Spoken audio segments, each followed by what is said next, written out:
नमस्कार, मैं आरएस चौहान और आप सभी का हमारे YouTube चैनल पर स्वागत है। और आज हमारा विषय है कारक चिन्ह। आइए चलते हैं अपनी क्लास की तरफ। देखिए कारक की परिभाषा। संज्ञा या सर्वनाम के जिस रूप से उसका सीधा संबंध क्रिया के साथ ज्ञात हो वह कारक कहलाता है। संज्ञा या सर्वनाम के जिस रूप से उसका सीधा संबंध क्रिया के साथ ज्ञात हो वह कारक कहलाता है। कारक के 8 भेद होते हैं। देखिए कौन कौन से भेद हैं कारक के 8 भेद। कर्ता ने, कर्म को, करण से द्वारा, संप्रदान को के लिए, अपादान से अलग होना, संबंध का, की, के, रा, री, रे, अधिकरण में, पे, पर, संबोधन हे, रे, अरे। ये कारक चिन्ह आपके 8 होते हैं। ठीक है। ने, को, से द्वारा, को के लिए, से अलग होना, का, की, के, रा, री, रे, में, पे, पर, हे, रे, अरे, ये आपके कारक चिन्ह होते हैं। ठीक है। ये 8 आपके कारक चिन्ह हैं। इनको आपको याद करना है। याद करने की देखिए एक ट्रिक भी है। कर्ता ने अनुकर्म को करण रीत से जान, संप्रदान को के लिए अपादान से मान, का के की संबंध है अधिकरण में मान, रे हे हो संबोधन मित्र धरो ये ध्यान। ये आपको एक ट्रिक है याद करने की। अगर आप ये 4 लाइनें की ये ट्रिक याद कर लेंगे, एक कविता की तरह याद कर लीजिए, तो इसको आपको पहचानने में कोई दिक्कत नहीं होगी। जैसे कर्ता ने, तो क्या है, कर्ता ने कर्म को करण रीत से जान, तो करण से, तो इसकी विभक्ति क्या है, कर्ता ने, कर्ता की विभक्ति है ने, और कर्म की विभक्ति है को, और करण की है से, और संप्रदान की विभक्ति को है को के लिए, और अपादान की क्या है से, और का के की, ये किसकी विभक्ति है, संबंध की, और अधिकरण में, अधिकरण की विभक्ति क्या है, में, पर। ठीक है। में होता है या पर होता है। और रे हे हो संबोधन, ये किसकी है, संबोधन की है, और मित्र धरो ये ध्यान। ठीक है। तो कर्ता ने अनुकर्म को करण रीति से जान, संप्रदान को के लिए अपादान से मान, का के की संबंध है अधिकरण में मान, रे हे हो संबोधन मित्र धरो ये ध्यान। इस 4 लाइनों की अगर आप ये कविता की तरह याद कर लेंगे तो आपको ये विभक्ति पहचानने में कोई दिक्कत नहीं होगी। ठीक है। आगे देखिए कारकों की पहचान। अब देखिए इनकी पहचान देखते हैं। कारकों की पहचान कारक चिन्हों से की जाती है। जो अभी मैंने चिन्ह पढ़ाए हैं, चिन्हों से की जाती है। कोई शब्द कारक में प्रयुक्त होता है, यह वाक्य के अर्थ पर निर्भर है। समानता कारक निम्न प्रकार से पहचाने जाते हैं। देखिए कभी कभी ऐसा होता है कि कारक चिन्ह नहीं लगते हैं, तो उनको क्या अर्थ के आधार पर पहचानेंगे और क्रिया के आधार पर पहचानेंगे। इसलिए इसमें लिखा है कि कारक को निम्न प्रकार से पहचानते हैं। आगे देखिए कर्ता कारक, इसकी पहचान क्या है। संज्ञा या सर्वनाम के जिस रूप से क्रिया के करने वाले का बोध हो उसे कर्ता कारक कहते हैं। संज्ञा या सर्वनाम के जिस रूप से क्रिया के करने वाले का बोध हो उसे कर्ता कारक कहते हैं। उसका चिन्ह ने है, कभी कर्ता के साथ लगता है कभी नहीं लगता। इसका चिन्ह क्या है, कर्ता ने, इसका चिन्ह क्या है, ने। अब देखिए उदाहरण में देखिए, राम ने पुस्तक पढ़ी, राम ने पुस्तक पढ़ी। ठीक है। तो इसमें क्या है, विभक्ति लगी हुई है ने, तो आपको पहचानने में दिक्कत नहीं होगी। अब जैसे मोहन खेलता है, तो मोहन खेलता है, अब इसमें कोई विभक्ति नहीं है, तो आपको कैसे पता चलेगा कि ये कौन सा कारक है। तो अब देखिए मैंने क्या कहा था, अर्थ से उसके क्रिया से पहचानेंगे। राम ने पुस्तक पढ़ी, तो पढ़ना क्या है, क्रिया हो रही है, तो इसलिए इसमें विभक्ति थी तो पहचान गए। अब इसमें मोहन खेलता है, खेलना क्या है, क्रिया हो रही है, तो इसलिए क्या है, कर्ता कारक होगा। मोहन खेलता है, क्रिया हो रही है इसमें। कर्म कारक, संज्ञा या सर्वनाम के जिस रूप से क्रिया का प्रभाव या फल पड़े उसे कर्म कारक कहते हैं। कर्म के साथ को विभक्ति आती है। कर्म के साथ कौन सी विभक्ति आती है, को विभक्ति आती है। इसकी पहचान होती है, कभी कभी को विभक्ति का इस्तेमाल नहीं होता है। अभी मैंने पीछे बताया है कि कभी कभी क्या है, विभक्ति नहीं लगती है, उसको क्रिया से पहचानते हैं। उदाहरण देखिए, उसने राजू को पढ़ाया, उसने राजू को पढ़ाया। ठीक है। तो इसमें क्या हुआ, को विभक्ति लगी हुई है, तो आपका क्या हो गया, कर्म कारक। विवेक ने चोर को पकड़ा, इसमें 2 विभक्ति लगी हुई है। कर्ता ने कर्म को, इसमें 2 विभक्ति हैं। अब विवेक ने चोर को पकड़ा, अब आप इसमें कौन सा कारक सही करेंगे, तो विवेक ने चोर को पकड़ा, तो क्या है, कर्म किया ना, विवेक ने चोर को पकड़ा, तो चोर को पकड़ना, पकड़ना क्या है, क्रिया हो रही है। जैसे इसमें था उसने राजू को पढ़ाया, पढ़ाया क्या क्रिया थी। ठीक है। अब चोर को पकड़ा, तो इसमें क्या है, क्रिया हो रही, तो आपका ये सही क्या होगा, कर्म कारक होगा। ठीक है। उसमें कर्म किया है। जैसे संज्ञा या सर्वनाम के जिस रूप से क्रिया का प्रभाव या फल उसके कर्म पर पड़े, तो इसमें क्या है, राजू को पढ़ाया तो राजू ने कर्म किया, और चोर को पकड़ा तो राजू ने क्या, चोर को पकड़ा। ठीक है, तो इसमें क्या हुआ कि कर्म किया, राजू ने, विवेक ने क्या किया, कर्म किया। अब देखिए विशेष, कुछ विशेषता है इसमें।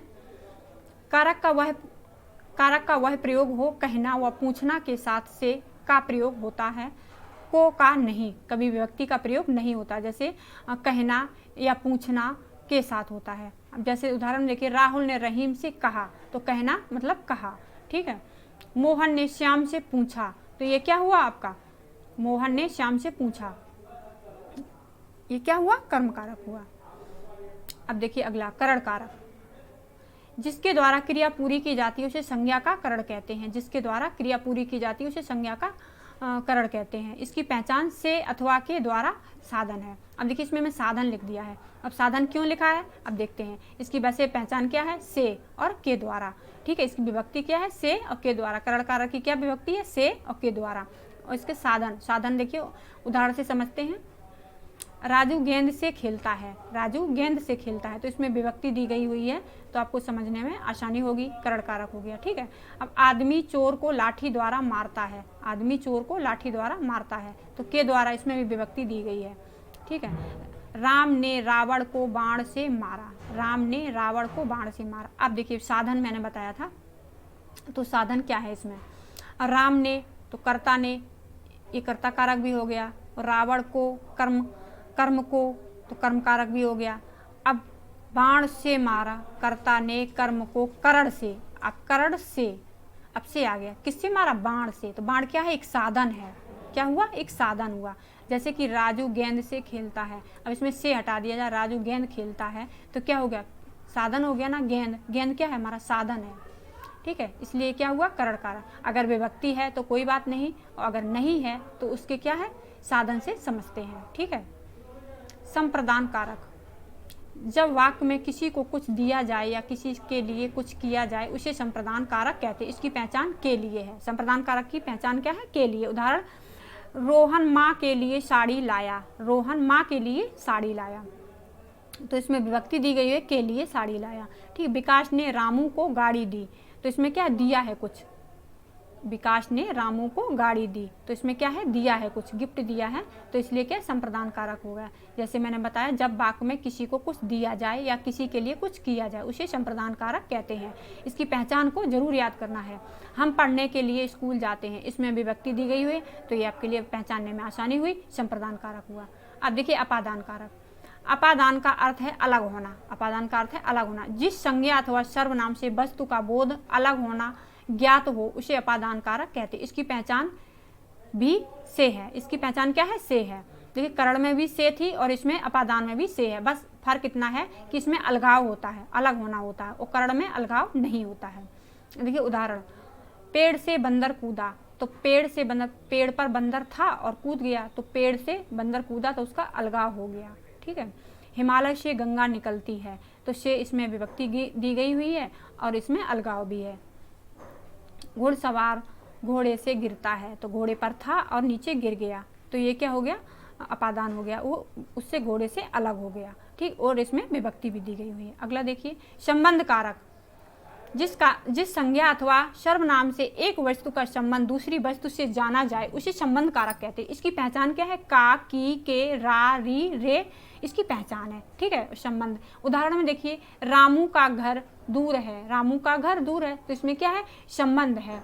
का, इसमें विभक्ति दी गई है, रामू का घर दूर है। अब देखिए इन दोनों घरों के बीच एक दीवार है, तो इसमें भी विभक्ति दी गई है, लेकिन संबंध भी बताया गया, इन दोनों घरों के बीच एक दीवार है, तो इसमें क्या, संबंध भी, संबंध कारक हो गया।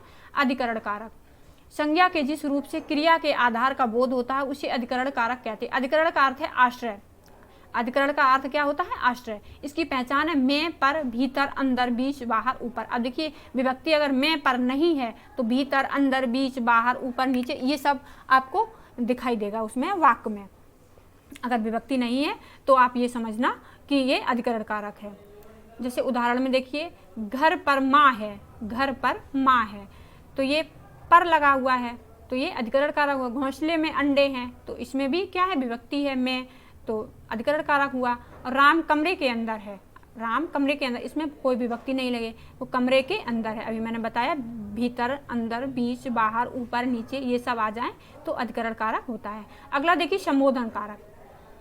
संज्ञा के जिस रूप से किसी को पुकारने या सावधान करने का बोध हो उसे संबोधन कारक कहते हैं। संज्ञा के जिस रूप से किसी को पुकारने या सावधान करने का बोध हो उसे संबोधन कारक कहते हैं। जैसे उदाहरण में देखिए, खबरदार यहाँ मत आना, खबरदार यहाँ मत आना, तो क्या सावधान किया है, खबरदार यहाँ मत आना।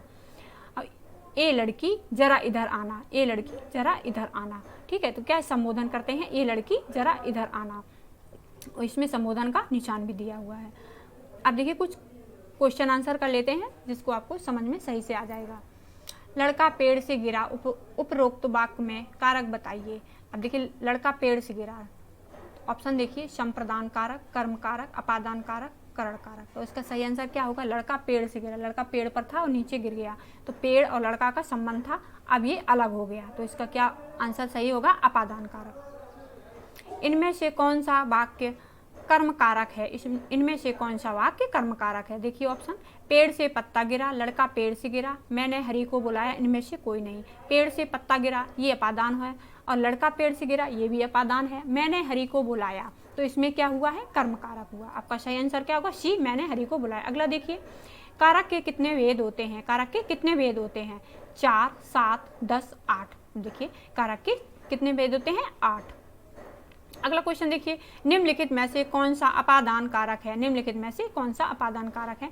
राम मोहन को बुला रहा है, राधा घर से निकली, राम स्कूल जाता है। राम मोहन को बुला रहा है, राधा घर से निकली, राम स्कूल जाता है, या ये सभी। तो देखिए इसमें क्या है, राधा घर से निकली, तो राधा घर में थी और बाहर निकली, तो घर में उसका संबंध था, अब जब बाहर निकल गई तो उसका क्या हो गया, अलगाव हो गया, तो ये यहाँ पर क्या हो गया, अपादान। आपका सही आंसर क्या होगा, राधा घर से निकली, ये अपादान कारक है। अगला क्वेश्चन देखिए, बच्चे बस से स्कूल जाते हैं, इस वाक्य में कौन सा कारक है, बच्चे बस से स्कूल जाते हैं, से लगा हुआ है, ठीक है, तो से किस में लगता है, कर्म, करण, अपादान और संप्रदान। से किस में लगता है, करण में, कर्ता ने कर्म को करण से, तो इसमें क्या है, करण से। तो आपका सही आंसर क्या होगा, बी, करण। मैंने राधा के लिए कपड़े खरीदे, इसमें कौन सा कारक होगा, मैंने राधा के लिए कपड़े खरीदे, इसमें कौन सा कारक होगा, के लिए, इसमें क्या लगी विभक्ति, के लिए। ऑप्शन देखिए, अपादान, करण, संप्रदान, अधिकरण। तो के लिए किसमें विभक्ति लगती है, संप्रदान के लिए, इसमें कौन सा, सी आंसर आपका सही होगा।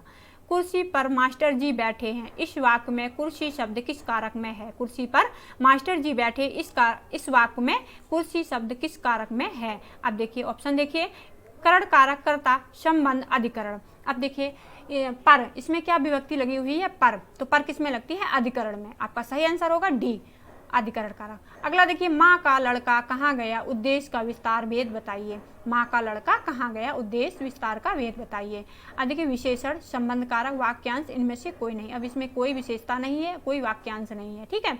अब संबंध कारक, क्योंकि इसमें माँ और लड़के का संबंध है, इसलिए गहरा संबंध होता है माँ बेटे का, तो इसलिए सही आंसर आपका क्या होगा, बी, संबंध कारक। अगला क्वेश्चन है, वाक्य में जिस शब्द से क्रिया के संबंध का बोध होता है उसे क्या कहते हैं। वाक्य में जिस शब्द से क्रिया के संबंध का बोध होता है उसे क्या कहते हैं। ऑप्शन देखिए, संबंध कारक, अपादान कारक, करण कारक, कर्म कारक। अब देखिए करण कारक, अभी मैंने पीछे आपको बताया है, इसलिए आपका सही आंसर क्या होगा, सी, करण कारक। अगला क्वेश्चन है, निम्नलिखित में से कर्ता कारक वाला वाक्य बताइए। ऑप्शन देखिए, शाम को मत आना, शीला को रोटी खिलाओ, मोहन को जाना है, रीता को पुस्तक दे दो। आपका सही आंसर होगा, मोहन को जाना है। अगला क्वेश्चन है, अगला क्वेश्चन देखने से पहले आप लोगों को जिसने भी सब्सक्राइब नहीं किया वो सब्सक्राइब कर लें और लाइक कर दें। अगर आपको क्लास पसंद आती है तो लाइक ज़रूर करें और कमेंट में ज़रूर बताएं कि आपको मेरी क्लास कैसी लगती है, आपको पढ़ने में समझ में आता है या नहीं आता है। संबंध कारक का चिन्ह है, ऑप्शन देखिए, मैं, पर, के लिए, रा, रे, री, से, रा, रे, री। आपका सही आंसर क्या होगा, संबंध कारक में कौन से चिन्ह होते हैं, रा, रे, री। अगला क्वेश्चन है, इनमें से अपादान कारक की विभक्ति क्या है। इनमें से अपादान कारक की विभक्ति क्या है, ने, को, से, के लिए। अब देखिए क्या है, से, इसकी विभक्ति क्या है, से के द्वारा किस कारक का परिसर्ग है। ऑप्शन देखिए, अपादान, करण, संप्रदान, अधिकरण। इसका सही आंसर होगा करण, करण इसकी क्या विभक्ति है, से। निम्नलिखित में से अधिकरण कारक का परसर्ग कौन सा है? कौन सा है? ने, को, पर, से। इसका सही आंसर होगा पर। अगला क्वेश्चन है, राजा भिक्षुक को दान देता है, वाक्य में कौन सा कारक है? मैंने बताया था कि दान देना, किसी के लिए कुछ करना, कौन सा कारक होगा? कर्म कारक, अपादान कारक, करण कारक, संप्रदान कारक। इसका सही आंसर होगा संप्रदान कारक। किसी को कुछ देना है या किसी के लिए कुछ करना है, वहां पे क्या होता है? संप्रदान कारक होता है। ठीक है, लाइक कर लेना और सब्सक्राइब जरूर करना और बेल आइकन जरूर दबाना, जिससे कि आपके मोबाइल पर नोटिफिकेशन पहुंच जाए। ठीक है, हमारी क्लास यहीं पर समाप्त होती है। जय हिंद, जय भारत।